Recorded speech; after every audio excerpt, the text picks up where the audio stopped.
జరిగింది. ఒకటి, మన విశాఖ నగరంలో రాబోయే 23-24 తారీఖు జరగనున్న Pisa Mahotsav, Panchayat extension to schedule areas Mahotsav కార్యక్రమం మన విశాఖ నగరంలో జరగనున్నది. ఈ కార్యక్రమం కేంద్ర పంచాయతీరాజ్ శాఖ వర్యులు, మన రాష్ట్ర పంచాయతీరాజ్ శాఖ ఇద్దరు కలిసి మన నగరంలో నిర్వహిస్తున్నారు. పంచాయతీరాజ్ చట్టాన్ని షెడ్యూల్ ప్రాంతానికి 1996లో మనము తీసుకువెళ్ళడం జరిగింది. ఆ చట్టం ద్వారా అక్కడ షెడ్యూల్ ప్రాంతంలో ఉన్న గిరిజనులకు వేరు చేసే విధంగా మనము కార్యక్రమాలు చేపడుతున్నాము.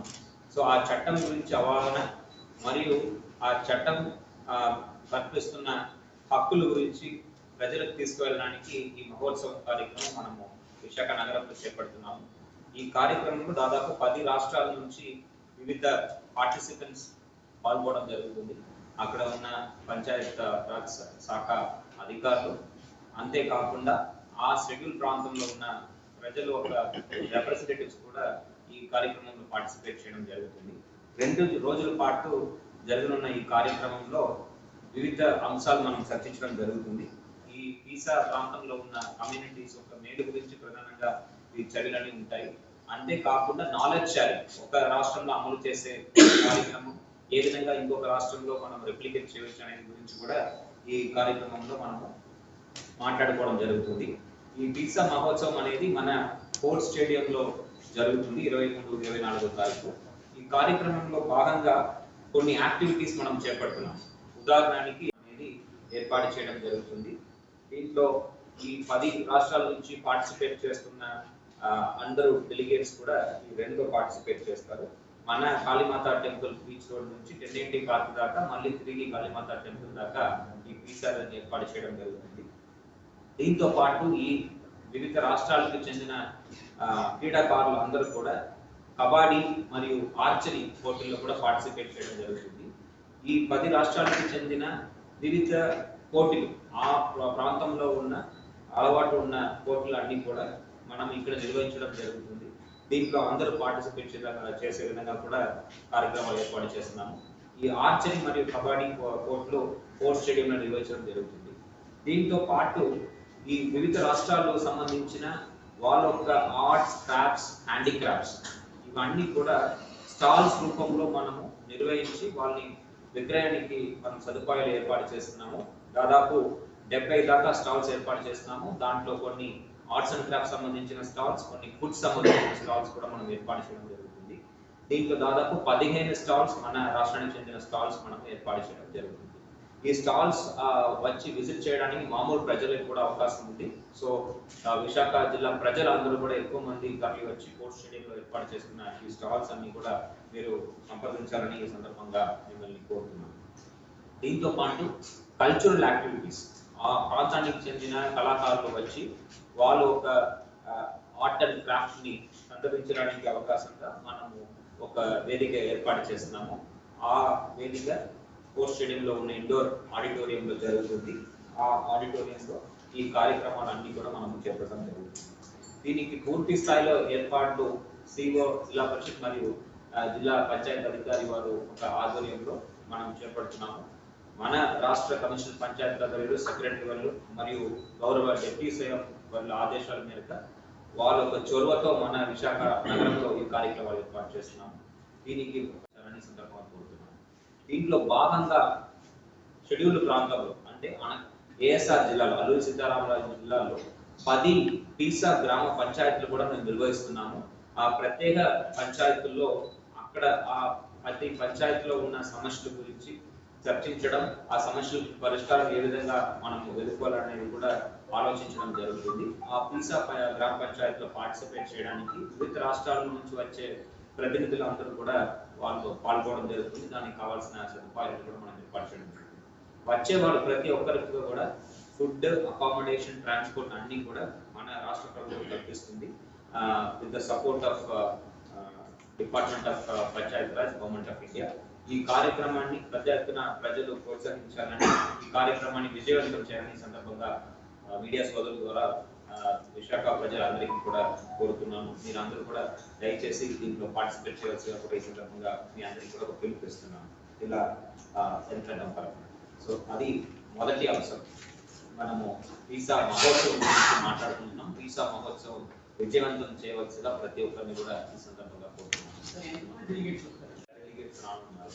వాళ్ళతో పాటు మన రాష్ట్రంలో ఉన్న వివిధ జిల్లాల నుంచి కూడా రిప్రజెంటేటివ్స్ పార్టిసిపేట్ చేయడం జరిగింది. అంటే మనం ఈ మధ్యలో విశాఖ నగరంలో పొల్యూషన్ లెవెల్స్ ఎక్కువ ఉందని మనము చూస్తున్నాము. మనకున్న ఒక స్టేషన్ అంటే national ambient air quality monitoring station అంటారు. ఆ స్టేషన్ లో నమోదు కాబడుతున్న ఆ AQI ఇండికేటర్స్ దాదాపు 250 దాకా వెళ్ళడం మనము గమనిస్తున్నాము. దాని మీద ప్రత్యేక చర్యలు చేపట్టాలని ఉద్దేశంతో నిన్న గౌరవ APPCB చైర్మన్ వర్యులు ప్రత్యేక సమావేశం ఒకటి నిర్వహించడం జరిగింది. అదేవిధంగా సార్ ఒక ఆదేశాల మేరకు డిస్కషన్ తీసుకొని గౌరవ డిప్యూటీ సీఎం వర్యులు ఆదేశాల మేరకు మనము జిల్లా స్థాయిలో వివిధ అంశాల మీద దృష్టి పెట్టడానికి ఈ పొల్యూషన్ ని ఇమీడియట్ గా అరికట్టడానికి చర్యలు చేపట్టడం జరుగుతున్నది. దీంట్లో భాగంగా జిల్లా స్థాయిలో ఒక ప్రత్యేక కమిటీ ఏర్పాటు చేయడం జరిగింది. దాంట్లో నా ఆధ్వర్యంలో కలెక్టర్ గారు ఆధ్వర్యంలో కమిషనర్ ఆఫ్ పోలీస్, అదేవిధంగా commissioner GVMC, NH project director, district transport commissioner, అదేవిధంగా AP SRTC regional manager, GM industries, inspector of factories, DSO, zonal manager APIC, EPDSL SC వర్యులు, అదేవిధంగా జిల్లా పంచాయతీ అధికారి, అదేవిధంగా మెంబర్ కన్వీనర్ గా PCB ఎగ్జిక్యూటివ్ ఇంజనీర్ వర్యులు, వీళ్ళందరూ కలిసి ఒక బృందం ఏర్పాటు చేయడం జరిగింది. ఈ కమిటీ ఆధ్వర్యంలో రెగ్యులర్ డే-టు-డే మానిటరింగ్ అనేది చేపట్టడం జరుగుతుంది. దీంట్లో భాగంగా వివిధ శాఖ సంబంధించిన సిబ్బందికి వాళ్ళ యొక్క రెస్పాన్సిబిలిటీస్ అంటే బాధ్యత ఏంటి, ఏ విధంగా వాళ్ళ యొక్క చర్యలు నిర్వహించాలనేది కూడా మనం ఈ రోజు సమావేశంలో తెలియజేయడం జరిగింది. దీంట్లో GVMC ఒక ప్రధాన అంశం వహిస్తుంది. సో GVMC సిబ్బంది వచ్చేటప్పటికి వాళ్ళ యొక్క శానిటేషన్ సిబ్బంది, టౌన్ ప్లానింగ్ సిబ్బంది, అదేవిధంగా వాళ్ళ యొక్క ఇంజనీరింగ్ సిబ్బంది, ఈ ముగ్గురు ద్వారా GVMCలో చేపట్టాల్సిన పనుల గురించి వాళ్ళకి వివరించడం జరిగింది. ప్రధానంగా ఈ చెత్తని అక్కడికక్కడ కాల్చడం అనేది మనం గమనిస్తున్నాము. దానివల్ల ఎక్కువ PM2.5, PM10 మ్యాటర్ మనకి గాలిలో కనపడుతున్నది. దాన్ని అరకడానికి ఎక్కడ కూడా చెత్తని అక్కడికక్కడే కాల్చకూడదని, వచ్చే శానిటేషన్ సిబ్బందికి వాటిని అప్పు చెప్పాలని, వాటిని అన్ని కూడా పూర్తి స్థాయిలో వేస్ట్ ఎనర్జీ ప్లాంట్ కి తరలించే కార్యక్రమం చేపట్టాలని చెప్పడం జరిగింది. సో ఈ సందర్భంగా ప్రజలందరికీ కూడా నా ఒక రిక్వెస్ట్ ఏంటంటే, మీరు దయచేసి మీ యొక్క ఇంట్లో ఉన్న చెత్తని, తడి చెత్త కానీ పొడి చెత్త కానీ దాన్ని విడగొట్టి ఇంటికి వచ్చే సచివాలయ శానిటేషన్ సిబ్బందికి, అదేవిధంగా శానిటేషన్ స్టాఫ్ కి అప్పగించవలసిగా ఈ సందర్భంగా కోరుతున్నాను. మీరు స్వయంగా ఏ ఒక్క చెత్తని కాల్చవద్దని ఈ సందర్భంగా మీడియా సోదరుల ద్వారా మిమ్మల్ని కోరుతున్నాను. రెండో అంశం ఏంటంటే చూస్తే కన్స్ట్రక్షన్ డెబ్రీస్. ఎక్కడ పడితే అక్కడ కొత్త బిల్డింగ్ కట్టేటప్పుడు ఆ వేస్ట్ అన్ని కూడా ఇష్టం వచ్చినట్టు డిస్పోజ్ చేయడం మనం చూస్తున్నాము. ఈ రోజు రోడ్ క్లీన్ చేస్తే నెక్స్ట్ రోజు ఎవరో ఒకరు నైట్ అక్కడ డంప్ చేయడం కూడా మనం చూస్తున్నాము. వాటి మీద సివియర్ చర్యలు చేపట్టడం జరుగుతుంది. ఇల్లీగల్ గా డంప్ చేసే వెహికల్స్ అన్ని కూడా సీజ్ చేయడం జరుగుతుంది. ఆ బిల్డింగ్ ఎవరు ప్రాపర్ గా డిస్పోజ్ చేయకుండా చేస్తున్నారో బిల్డింగ్ ఓనర్ మీద కూడా పెనాల్టీస్ వేయడం జరుగుతుంది. దయచేసి నా రిక్వెస్ట్, కొత్తగా కన్స్ట్రక్షన్ చేపడుతున్న ప్రతి ఒక్కరికి కూడా మీ బిల్డింగ్ వేస్ట్ ని రెస్పాన్సిబుల్ గా డిస్పోజ్ చేయవలసిగా కోరుతున్నాము. మన కన్స్ట్రక్షన్ వేస్ట్ ప్రాసెసింగ్ ప్లాంట్ అనేది ఉంది. మీరు మీ అందుబాటులో ఉన్న ప్లానింగ్ సెక్రటరీ, మీ సచివాలయంలో ఉన్న ప్లానింగ్ సెక్రటరీని సంప్రదిస్తే వాళ్ళు మీకు వివరాలు అందజేస్తారు. అక్కడ ఆ ఏజెన్సీకి మీరు అప్పగించవలసిగా ఈ సందర్భంగా కోరుతున్నాను. అదేవిధంగా ఎక్కడ కన్స్ట్రక్షన్ జరుగుతుందో కన్స్ట్రక్షన్ జరిగే ప్రాంతం చుట్టూ, ఆ బిల్డింగ్ చుట్టూ తప్పనిసరిగా మీరు ఒక గ్రీన్ కర్టెన్ ద్వారా కవర్ చేయవలసిగా కోరుతున్నాము. మీ యొక్క కన్స్ట్రక్షన్ వల్ల చుట్టుపక్కల ఉన్న ఎయిర్ క్వాలిటీ డిటీరేట్ కాకూడదు, పక్క ఉన్న వాటి ఇంటి వాళ్ళకి ఇబ్బంది కలగకూడదనే ఉద్దేశంతో ఇది స్ట్రిక్ట్ గా ఎన్ఫోర్స్ చేయవలసిగా ప్లానింగ్ సిబ్బందిని మనము కోరుతున్నాము. వాళ్ళ ద్వారా రేపటి నుంచి ఈ కార్యక్రమాలన్నీ కూడా ఎన్ఫోర్స్ చేయడం జరుగుతుంది. దెన్ GVMC శానిటేషన్ విభాగం ద్వారా రోడ్స్ అన్ని కూడా శుభ్రంగా క్లీన్ చేయమని చెప్పడం జరిగింది. సో రోడ్స్ లో స్వీపింగ్ మిషన్స్, అదేవిధంగా శానిటేషన్ సిబ్బంది ద్వారా ఈ స్వీపింగ్ యాక్టివిటీ అనేది చేపట్టడం జరుగుతుంది. వారికి క్లియర్ గా ఏ ఏదైతే పొల్యూటింగ్ ఇండస్ట్రీస్ ఉన్నాయో వాటిని ఎప్పటికప్పుడు సర్ప్రైజ్ ఇన్స్పెక్షన్స్ చేస్తూ అక్కడ ఉన్న ఎగ్జాస్ట్ లో పొల్యూషన్ లెవెల్స్ ఎంత ఉన్నాయి, అదేవిధంగా వాళ్ళు వాడుతున్న రా మెటీరియల్స్ ప్రాపర్ గా స్టోర్ చేస్తున్నారా, ఓపెన్ గా స్టోర్ చేస్తున్నారా. ఉదాహరణకి మన స్టీల్ ప్లాంట్ కానీ అదేవిధంగా పోర్ట్స్ లో కానీ కోల్ అనేది ప్రాపర్ గా స్టార్ట్ చేస్తున్నారా, అక్కడ కవర్ చేస్తున్నారా, దాని నుంచి మనకి ఏదైనా పొల్యూషన్ ఎక్కువగా ఉందా లేదా అనేది కూడా వివరించడం జరుగుతుంది. దీని మీద కావాల్సిన స్ప్రేయింగ్ ప్రాపర్ గా చేస్తున్నారా, స్ప్రే చేయకుండా ఉన్నారా అనేది కూడా పర్యవేక్షణ చేయడం జరుగుతుంది. సో అది పిసిబి, ఇండస్ట్రీస్ డిపార్ట్మెంట్, అదేవిధంగా ఫ్యాక్టరీస్ డిపార్ట్మెంట్ ముగ్గురు కలిసి వాళ్ళు టీమ్స్ వేసి ప్రతి ఇండస్ట్రీ కూడా ఇన్స్పెక్ట్ చేస్తూ వైలేషన్స్ ఉంటే వాళ్ళ మీద యాక్షన్ తీసుకోవడం అనేది జరుగుతుంది. అదేవిధంగా ఎన్హెచ్ ఒక ఇంపార్టెంట్ స్టేక్ హోల్డర్. మన జిల్లాలో ఉన్న నేషనల్ హైవేస్ అన్ని కూడా కొన్ని కన్స్ట్రక్షన్ లో ఉన్నాయి. ఉదాహరణకి కాన్వెంట్ జంక్షన్ నుంచి శ్రీరామ్నగర్ పోర్ట్ రోడ్ మనం కన్స్ట్రక్షన్ చూస్తున్నాము. అక్కడ ప్రాపర్ గా వాటరింగ్ చేయకపోవడం వల్ల కూడా ఈ దుమ్ము అనేది లేసి మనం గాలిలో కలవడం అనేది కూడా చూస్తున్నాము. వాళ్ళకి స్పష్టంగా తెలియచేయడం జరిగింది, ఎక్కడ కన్స్ట్రక్షన్ జరిగినా అక్కడ ప్రాపర్ వాటరింగ్ చేయడం, వేస్ట్ ఎక్కడ కూడా ఇండిస్క్రిమినేట్ గా అక్కడికక్కడ వదిలేయడం జరగకూడదని చెప్పడం జరిగింది. వాళ్ళు కూడా సహకరిస్తామని హామీ ఇవ్వడం జరిగింది. సిమిలర్లీ ట్రాఫిక్ వచ్చేటప్పటికి స్మూత్ ఫ్లో ఉన్నప్పుడు మనకి ఎక్కువ పొల్యూషన్ అనేది ఈ వాహనాల నుంచి ఉండదు.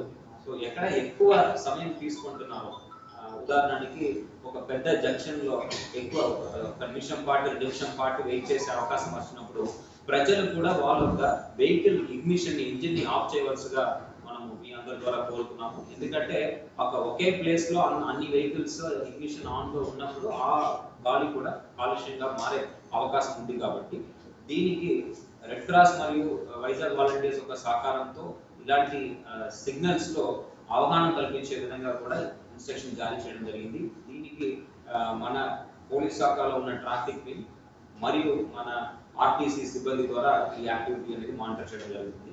అదేవిధంగా మన డిటిసి ద్వారా ఓల్డ్ వెహికల్స్ అన్నింటినీ కూడా పొల్యూషన్ చెక్స్ చేస్తూ పొల్యూషన్ సర్టిఫికేట్ లేని వెహికల్స్ మీద చర్యలు తీసుకోవడం, అదేవిధంగా ఏదైతే 15 ఏళ్ళ కన్నా దాటిన వెహికల్స్ వాటిని మిస్యూజ్ పంపించడం అని కూడా ఇన్స్ట్రక్షన్స్ ఇవ్వడం జరిగింది. దీని ద్వారా వెహికల్స్ తో వచ్చే పొల్యూషన్ తగ్గించడానికి మనం ప్రయత్నం చేస్తున్నాము.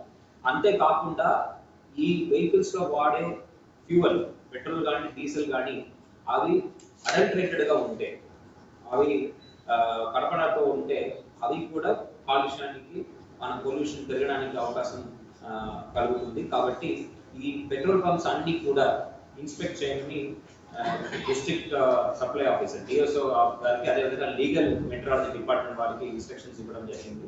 వాళ్ళ బృందాల ద్వారా ఈ పెట్రోల్ పంప్స్ అన్ని కూడా మనము సంప్రదించి వాటిలో శాంపుల్స్ తీసి కరెక్ట్ క్వాలిటీ ఉందా అనేది చెక్ చేయడం జరుగుతుంది.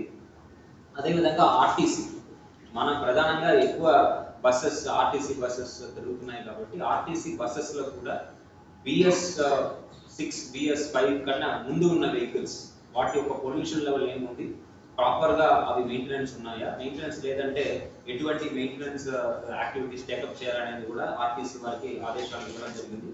వాళ్ళు కూడా పూర్తిగా సహకరిస్తామని చెప్పడం జరిగింది.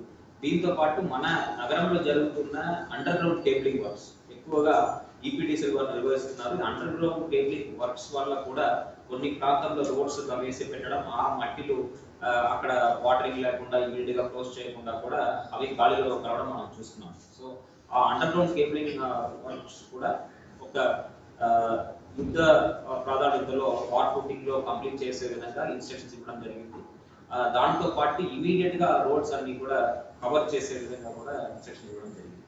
దెన్ మన ఇండస్ట్రియల్ ఎస్టేట్స్, ఉదాహరణకి ఆటోనగర్ కావచ్చు, ఏపీఎస్ ఇండస్ట్రియల్ ఎస్టేట్స్ కావచ్చు, అక్కడ ప్రధానంగా కొన్ని రోడ్స్ మంచిగా లేదు, అక్కడ రోడ్స్ ఇమీడియట్ గా వేయించడం. అంతేకాకుండా అక్కడ చేసిన డిగ్గింగ్ వర్క్ వల్ల కూడా ఎక్కువ దుమ్ములు లేవడం మనం చూస్తున్నాము. ఆ ప్లేసెస్ అన్ని కూడా కంప్లీట్ చేయమని ఏపీఎస్సీ వారికి ఆదేశాలు ఇవ్వడం జరిగింది. సో ఇది వాళ్ళు చేపట్టాల్సిన చర్యలు. అంతేకాకుండా మన నగరానికి దగ్గర ఉన్న గ్రామ ప్రాంతాలు, ఆ పంచాయతీ పరిధిలో ఉంటే కూడా పంచాయతీలో కూడా ఈ సాలిడ్ వేస్ట్ అనేది ప్రాసెస్ చేయకుండా కలెక్టివ్ గా ఎక్కడికెక్కడ వాటిని కలెక్ట్ చేసి కాల్చడం కూడా మనం చూస్తున్నాం. ఈ గాలిలో ఒక ప్రవాహం వల్ల ఈ పొల్యూటెంట్స్ కూడా మన సిటీకి ఇంపాక్ట్ చేసే అవకాశం ఉంది.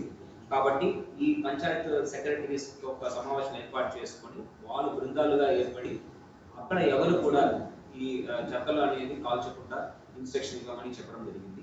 ఈ ఎస్పెషల్లీ వింటర్ సీజన్ లో టెంపరేచర్ తక్కువ ఉండడం వల్ల ఈ పార్టికల్స్ అనేవి కూడా హైయర్ ఎలివేషన్ కి వెళ్ళిపోయే డిసిపేట్ అయ్యే అవకాశం లేదు. కాబట్టి ప్రధానంగా వింటర్ టైంలో ఎక్కువ ఉండడం వల్ల మనకి ఎయిర్ క్వాలిటీ ఇంకా పూర్ గా కనిపిస్తుంది. ఇంకొక ప్రధాన విషయం ఏంటంటే మన ఎంటైర్ సిటీకి ఒకటే ఒక మానిటరింగ్ స్టేషన్ ఉంది. సో ఒక్క monitoring station which is located in place which is highly polluted. Dwarka bus stand దగ్గర ఉంది. వేరే ఎక్కువ వెహికల్ పొల్యూషన్, అదేవిధంగా ఎక్కువ యాక్టివిటీ ఉన్న ఏరియాలో అవి ఉండడం వల్ల దాంట్లో రికార్డ్ అయ్యే రీడింగ్ ఎంటైర్ సిటీ రీడింగ్ లాగా మనం పరిగణలోకి తీసుకోవాల్సిన అవసరం వస్తుంది. కాబట్టి దీని మీద కూడా ఎక్కువ ప్రాంతంలో మన స్టేషన్స్ పెట్టి ఎక్కువ యావరేజెస్ తీసుకునే విధంగా కూడా రాబోయే రోజుల్లో చర్యలు తీసుకోవడం జరుగుతుంది. ఏదైనా ఇప్పుడు ఉన్న ఎయిర్ క్వాలిటీ ఇండెక్స్ అనేది పూర్ గా కనిపిస్తుంది. కాబట్టి ఇమీడియట్ గా తీసుకోవాల్సిన చర్యలుగా వీటిని పరిగణలోకి తీసుకుని మనం చేపడుతున్నాము. లాంగ్ రన్ లో ఇంకా ఎక్కువ 1 to 2 years డ్యూరేషన్ లో మనము end to end paved roads, అదేవిధంగా ఈ స్టోరేజ్ ఆఫ్ డ్రై కార్గో కూడా మనము క్లోజ్డ్ ప్లేస్ లో పెట్టుకోవడం. ఇన్ఫాక్ట్ ఎక్విప్మెంట్ ఇండస్ట్రీస్ లో ఉన్న ఎక్విప్మెంట్ అన్ని కూడా న్యూ జనరేషన్ ఎక్విప్మెంట్ మార్చుకోవడం, జిల్లా వ్యాప్తంగా అదేవిధంగా రాష్ట్ర వ్యాప్తంగా better standard vehicles BS5, BS6 vehicles మారడం, ఇదంతా కూడా లాంగ్ టర్మ్ ఇనిషియేటివ్స్ గా మనము చేపట్టడం జరుగుతుంది. ఇమీడియట్ మెషర్స్ గా నేను చెప్పిన కార్యక్రమాలన్నీ కూడా చేపట్టడం జరుగుతుంది. So that we can see visible difference.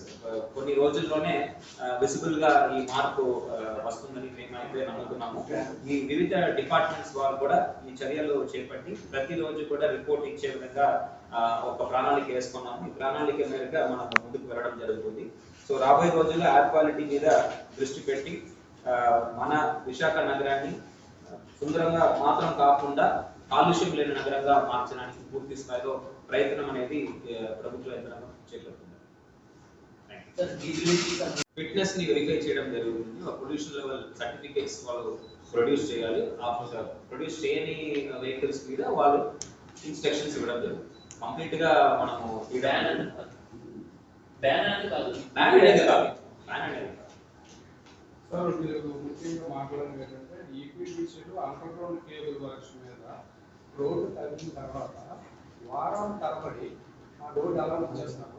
ఉదాహరణకి స్టిల్ ప్రజెంట్ పబ్లిక్ లైబ్రరీ దగ్గర నుంచి ఆ పైకి వెళ్ళేటప్పుడు రామగారిని జంక్షన్ వెళ్ళేటప్పుడు ఆ రోడ్డు ఎంత డస్ట్ వస్తుందంటే కళ్ళు కప్పేస్తుంది సార్. కళ్ళు కనిపించడం లేదు. కళ్ళజోడు ఉన్న వాళ్ళకి కూడా లోపలికి వెళ్ళిపోతుంది కళ్ళ. చాలా చూపించు 2 వారాలు పైగా అయిపోతుంది. ఇలాంటి మహానగరంలో మట్టి రోడ్లు కనిపిస్తే అది చాలా గొప్పగా ఉంటుంది సార్. మా దృష్టి కూడా వచ్చిందండి. దానికి ప్రత్యేకంగా వాళ్ళు కూడా మనం టాస్క్ ఇవ్వడం జరిగింది. ఇమీడియట్ గా వాటిని కూడా పూర్తి చేయడం, వాళ్ళు సెటిల్ కావడానికి కూడా కొంచెం వదులుతారు. ఎందుకంటే ఇమీడియట్ గా రోడ్ వేస్తే కూడా అది దిగబడిపోతుందని కొన్ని రోజులు వదిలేసి తర్వాత బట్ అక్కడ వాటరింగ్ చేయాలి, ప్రాపర్ లేయర్ అనేది క్లోజ్ చేయాలి. సార్ దానికి కూడా ఇంజనీరింగ్ లో అంటే నాకు తెలుసు అది ఎందుకంటే నెల రోజులు కూడా అయిపోతుంది సార్. ఓకే సార్ ఆ పాయింట్ కట్ చేస్తే ఇప్పుడు ఇంకా మనకి ఇంకా ఇప్పుడు ఎలక్ట్రికల్ బస్సెస్ ఆల్రెడీ మనము రాష్ట్ర ప్రభుత్వం నుంచి ప్రపోజల్స్ వెళ్ళినాయి. దాదాపు 1000 పైన ఎలక్ట్రికల్ బస్సెస్ మన రాష్ట్రానికి వాళ్ళు కేటాయించనున్నారు. దాంట్లో కొన్ని బస్సెస్ మన విశాఖ నగరానికి కూడా వస్తాయి.